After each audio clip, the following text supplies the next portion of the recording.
అదే RTV app వార్తల్ని క్షణాల్లో చదివే అవకాశం ఉంటుంది. ఒక న్యూస్ పేపర్, ఒక టెలివిజన్ ఛానల్ మీ చేతుల్లో ఎప్పుడూ ఉంటాయి. నా పేరు ముక్తార్ బాషా, ఏపీఎస్జేఏసీ రాష్ట్ర ఉపాధ్యక్షులు. ఈరోజు విద్యా కమిషనర్ గారు ఒక జీవో ఇచ్చారు 30/67/2025 A&I. ఈ జీవో ఎందుకు ఇచ్చారండి అంటే విద్యార్థి సంఘాలు, ప్రజా సంఘాలు ప్రభుత్వ పాఠశాలలో, కార్పొరేట్ పాఠశాలలో అనుమతి లేదు. ఏదైనా సమస్య ఉంటే ఎవరు చెప్పాలి? డిఓ గారికి, ఆర్జీడీ గారికి చెప్పాలి అని మీరు జీవో ఇచ్చారు.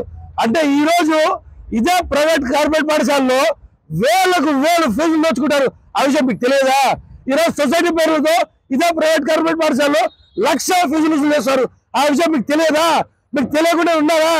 మేము మిమ్మల్ని ఈరోజు ఒకటే ప్రశ్నిస్తున్నాం, దాని మీద మీరు దండయాత్ర చేయండి. అంతేగాని విద్యార్థి సంఘాలు ఎక్కడ తప్పు జరిగితే దాన్ని మేము నిలదీనుకుంటే మమ్మల్ని ఈరోజు అరెస్ట్ చేస్తారు. ఎందుకు? లోపల జరిగే అక్రమాలను ఏడ బయట పెడతామని. అంటే అక్రమాలు బయటపడతారు. ఈరోజు విద్యార్థి సంఘాలు, ప్రజా సంఘాలు లోపలికి అనుమతిలేదు. అయ్యా కమిషనర్ గారు, ఈరోజు మిమ్మల్ని ఎవరు హెచ్చరిస్తున్నాం, ఈ జీవోని తక్షణం మీరు రద్దు చేయకుంటే భారీ ఎత్తున ఈ మీ ఆఫీసు ముట్టడిస్తాం, మళ్ళీ ముట్టడిస్తాం. ఎందుకంటే ఈ రోజు విద్యార్థి సంఘాల వల్లనే ఎంతో మంది విద్యార్థులు బాగుపడతారు. మేము లేకుంటే ఈరోజు ఎన్నో అక్రమాలు. అయ్యా నారా లోకేష్ గారు, ఈరోజు మీకు ఎవరు మాట చెప్తున్నాము, మీరు యువకుల పాదయాత్రలో మీకు విద్యార్థి సంఘాలు కావాలి. మీరు మా దగ్గర మీరు వచ్చారు, అయ్యా మాకు సపోర్ట్ చేయండి. ఈరోజు మీరు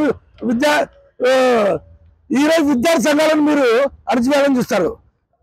ఎందుకంటే విద్యార్థి సంఘాల లోపలికి వెళ్తే ఈ కార్పొరేట్ పాఠశాలలో జరిగే అక్రమాలను అడ్డకట్టేది మేమే కదా, దాన్ని అడ్డుగా మేము ఉన్నామని ఈరోజు మీరు తీర్పిస్తారు. దాన్ని మేము తీవ్రంగా ఖండిస్తున్నాం. అయ్యా కమిషనర్ కూడా హెచ్చరిస్తున్నాం, మాకు వెంటనే ఈ జీవనం రద్దు చేయకుంటే మేము ఇక్కడ కూర్చొని ఆమరణ నిరాహార దీక్షకు చేరుకు సిద్ధంగా ఉన్నాం. నా పేరు ముక్తార్ బాషా, ఏపీఎస్జేఏసీ రాష్ట్ర ఉపాధ్యక్షులు. ఇది నారా లోకేష్ గారి దృష్టికి పోయిందనే విషయం అయితే మాకు తెలియదు. హేమాద్రి యాదవ్, ఆంధ్రప్రదేశ్ స్టూడెంట్ జేఏసీ రాష్ట్ర అధ్యక్షులుగా పనిచేస్తున్నాను. ఆంధ్రప్రదేశ్ ప్రభుత్వం ఈ ఆగస్టు 1వ తారీఖున ఒక ఉత్తర్వు పాస్ చేయడం జరిగింది కమిషనర్ గారి నుంచి. విద్యార్థి సంఘాలు అవుతాయి, ప్రజా సంఘాలు అవుతాయి, మిగతా ఏవైనా కూడా ప్రభుత్వ పాఠశాలలో కానీ కళాశాలలో కావడానికి కూడా రాకూడదు, ఎంటర్ అవ్వద్దని చెప్పి ఒక చీకటి జీవోని విడుదల చేయడం జరిగింది. ఈ యొక్క జీవో వల్ల విద్యార్థి సంఘాల యొక్క నైతికతను దెబ్బతీసే విధంగా, విద్యార్థి యొక్క సంఘాల యొక్క నోటికి గుడ్డ కట్టే విధంగా, మా యొక్క హక్కులు కాలు రాసే విధంగా ఈ జీవో విడుదల చేశారని చెప్పి ఈరోజు మా యొక్క ఏపీ స్టూడెంట్ జేఏసీ ఆధ్వర్యంలో రాష్ట్ర వ్యాప్తంగా ఉన్న రాష్ట్ర కమిటీ వాళ్ళందరూ కూడా ఇక్కడికి తరలి రావడం జరిగింది. కమిషనర్ గారికి మా యొక్క మొర చెప్పుకుందామని ఇక్కడికి వచ్చాము. ఈ యొక్క ఉత్తర్వుల వల్ల అన్ని పార్టీలకు కూడా మీరు ఇచ్చారు, రాజకీయ పార్టీలు రాకూడదని మేము దాన్ని స్వాగతిస్తున్నాం సార్.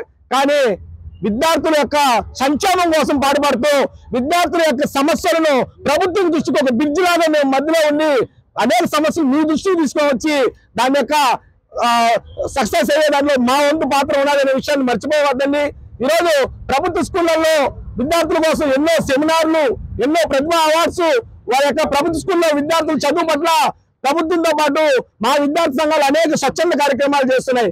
మరి మేమంతా కూడా అలాంటి కార్యక్రమాలు దూరం అవుతాం.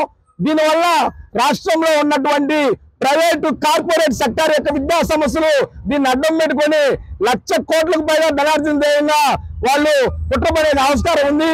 ఇప్పటికే మీకు విద్యా సంస్కరణలు అనేక మార్పులు తీసుకురావాలంటే రాష్ట్ర వ్యాప్తంగా మా ఏపీ స్టూడెంట్ చేసి అనేక పోరాటాలు చేస్తా ఉంది. కార్పొరేట్ వాళ్ళు, ప్రైవేట్ వాళ్ళు బిడ్డల యొక్క బుక్స్ కా నుంచి, వాళ్ళ యొక్క షూస్ కా నుంచి, వారి యొక్క యూనిఫామ్ కా నుంచి వాళ్ళే చిన్న తరహా వ్యాపారస్తులకు పట్టుబట్టి వాళ్ళే 1,00,000 కోట్లకు పైగా ధనార్జన చేస్తున్నారు.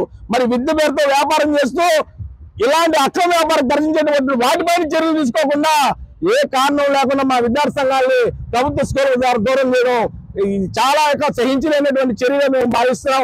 సార్, మీరందరూ కూడా విద్యాశాఖ మంత్రికి ఈ వేదిక ద్వారా తెలియజేస్తున్నాం, మీరు గతంలో ప్రతిపక్ష నాయకులుగా ఉన్నప్పుడు మాలాంటి విద్యా నాయకులందరినీ కూడా సమావేశపరిచి మీరు ప్రభుత్వ వైఫల్యాన్ని ఎండగట్టండి, మీకు మేము మద్దతున్నామని చెప్పి మీరే మమ్మల్ని ఎంకరేజ్ చేశారు.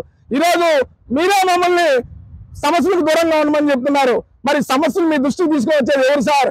మేము మీ యొక్క పిలుపు మేరకు రాష్ట్ర వ్యాప్తంగా ఆ రోజు అన్ని సమస్యలను తీసుకొని వచ్చి మాతో పాటు మీరు పనిచేస్తారు, మీరు రోడ్డు మీదకి వచ్చారు.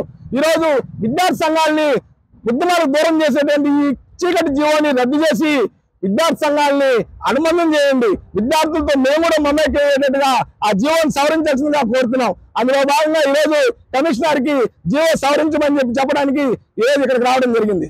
తెలుగులో న్యూస్ కి ఫాస్టెస్ట్ యాప్ ఇప్పుడు టోటల్లీ న్యూ అవతార్ లో జస్ట్ 5 seconds లో కంప్లీట్ న్యూస్, సోషల్ మీడియాలో ట్రెండ్స్ కి one stop solution, live TV app, voice search option తో ఇప్పుడే డౌన్లోడ్ చేయండి లేదా అప్డేట్ అయిపోండి. యాప్ లింక్ డిస్క్రిప్షన్ లో ఉంది.